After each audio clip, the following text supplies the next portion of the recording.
Assalamualaikum warahmatullahi wabarakatuh. Perkenalkan, nama saya Salsa Sabrina Azahra, NPM 211200035 dari kelas SIP 2101.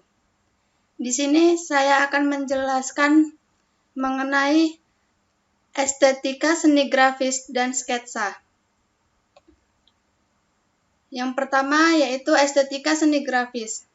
Estetika adalah ilmu yang membahas keindahan, bagaimana ia bisa terbentuk, dan bagaimana seseorang bisa merasakannya. Teori estetika terbagi menjadi dua, yaitu 1. Teori subjektif.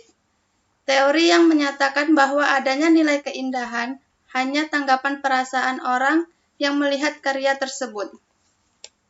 Teori ini hanya berdasarkan naluri saja, untuk menyatakan indah tanpa penjelasan tentang ciri-ciri keindahan dari benda yang dilihatnya.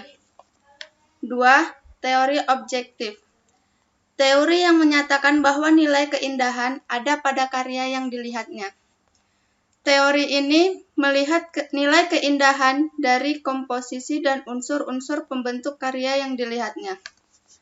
Adapun unsur-unsur seni terbagi menjadi dua, yaitu unsur fisik atau visual, yaitu unsur yang dapat dipahami secara visual, secara garis, bentuk, tekstur, nada, dan warna. 2. Unsur psikis atau psikologi, yaitu unsur yang tidak dapat dipahami secara visual, tetapi hanya dapat dirasakan saja seperti emosi, pikiran, pandangan, gagasan, dan karakter. Pengertian seni grafis. Istilah seni grafis dikenal juga dengan seni cetak, di mana kata grafis berasal dari bahasa Yunani, yaitu graphein, yang berarti menulis atau menggambar. Seni grafis sendiri dapat diartikan sebagai karya seni rupa dua dimensi atau disebut dengan dwimatra, yang menghasilkan produk-produk modern dalam berbagai media menggunakan teknik cetak maupun printing.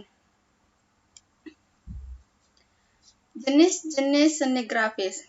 Yang pertama, teknik cetak saring. Kedua, teknik datar. 3. Teknik cetak tinggi. 4. Teknik cetak dalam.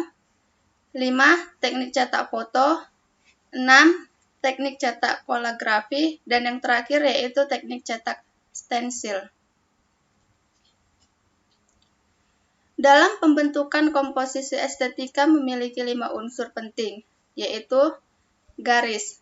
Garis merupakan unsur seni rupa yang paling utama, karena dengan garis kita dapat membuat karya berdasarkan wujud dan karakternya.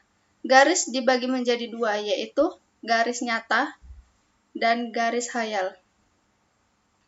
Bidang. Bidang dalam seni rupa adalah perkembangan dari penampilan garis, yaitu perpaduan garis-garis dalam kondisi tertentu. Bidang dapat diamati secara visual pada tiap benda alam dan pada hasil karya seni rupa. Bentuk. Bentuk merupakan suatu bidang yang ada karena dibatasi oleh sebuah kontur atau garis dan dibatasi oleh warna yang berbeda. Dalam pencahayaan, gelap terang, arsiran, atau disebabkan adanya tekstur tertentu. Tekstur. Tekstur ialah sifat permukaan luar dari suatu benda. Misalnya kasar, halus, licin, keras, dan lain-lain. Tekstur berdasarkan penampilannya dibedakan menjadi dua, yaitu tekstur asli dan tekstur buatan. Dan yang terakhir yaitu gelap terang atau nada. Dalam karya seni rupa dua dimensi, nada terjadi akibat adanya perbedaan intensitas cahaya yang jatuh pada permukaan benda. Kesan nada ini dapat dicapai dengan mengolah unsur warna.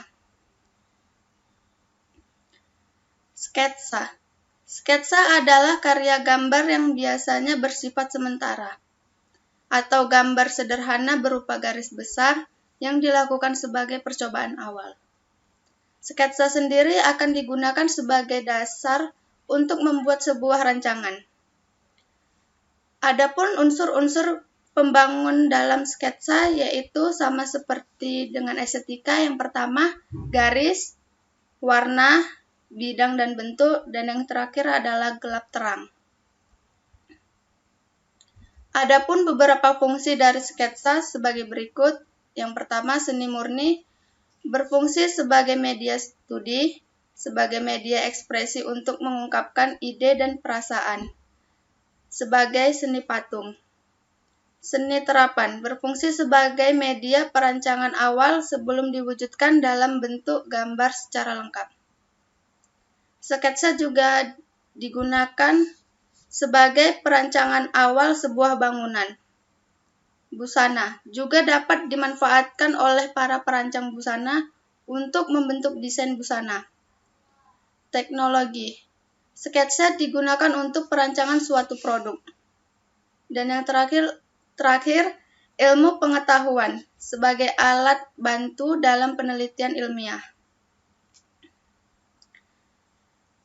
Ciri-ciri sketsa, yaitu yang pertama, dalam pembuatannya garisnya tebal dan tipis.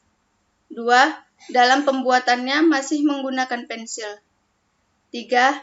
Hanya ada coretan-coretan pensil yang telah membentuk sebuah wujud gambar. Dan yang terakhir, hanya sebagai rancangan karya yang akan dibuat. Terima kasih, sampai disinilah penjelasan dari saya. Kurang dan lebihnya saya mohon maaf. Wassalamualaikum warahmatullahi wabarakatuh.